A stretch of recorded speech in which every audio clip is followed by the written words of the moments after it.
Holi special मांडे, तुम्ही पुरणाची पोळी पण म्हणू शकतात। Hello friends, welcome to my video. आणि आज आमच्या घरी होळीच्या निमित्ताने मांडे बनवताय। तर हे बघा, या दोघी जणी मांडे बनवताय।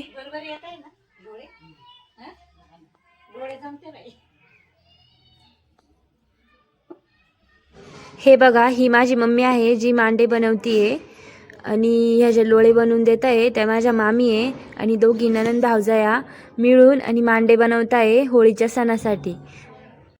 आणि तुम्हाला जर मांडे बनवता येत नसतील आणि जर तुम्हाला शिकायचं असेल मांडे बनवायचे तर तुम्ही माझ्या मम्मीकडे क्लास नक्कीच लावू शकता। त्यासाठी तुम्ही मला कमेंट करून सांगा।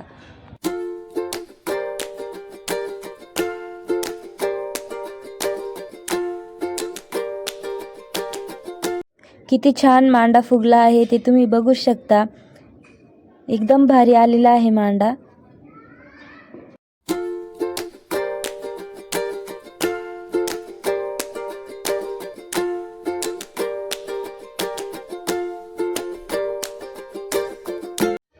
आणि हे बघा, हा छोटासा देवांश कसा बसलाय आणि कसा बघतोय काय करताय काय नाही ते।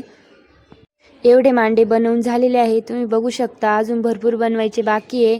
आणि स्वयंपाक झाल्यानंतर लगेचच निवद बनवला आणि होळी मातेची पूजा करायला गेलो। तुम्ही बघू शकता किती चांगल्या प्रकारे इथे गल्लीतच होळीची तयारी केलेली आहे ते। आणि नाशिकमध्ये माझी तर पहिलीच होळी होती आणि इथे खूप छान सामूहिक होळी मनवली जाते। तुम्ही बघू शकता की खूप सारे लोक आहेत जे की एकत्र होळी गणपतीची आरती पण म्हणतात।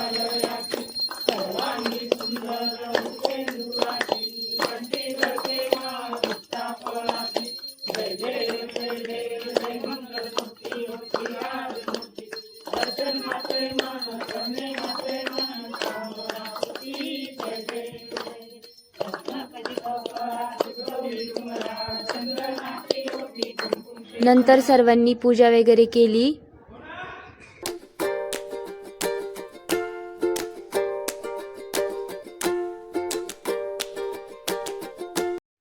नंतर लगेच होळी पेटवली आणि त्या अशा प्रकारे होळी पेटवली जाते। आमच्याकडे तर शेणाच्या गौऱ्या वगैरे आधीच बनवल्या जातात आणि मग त्याचीच होळी पेटवतात। पण इथे प्लाऊड वगैरे लावलेले असतात कारण की शहरात काही भेटत नाही, त्याच्यामुळे अशी होळी बनवतात।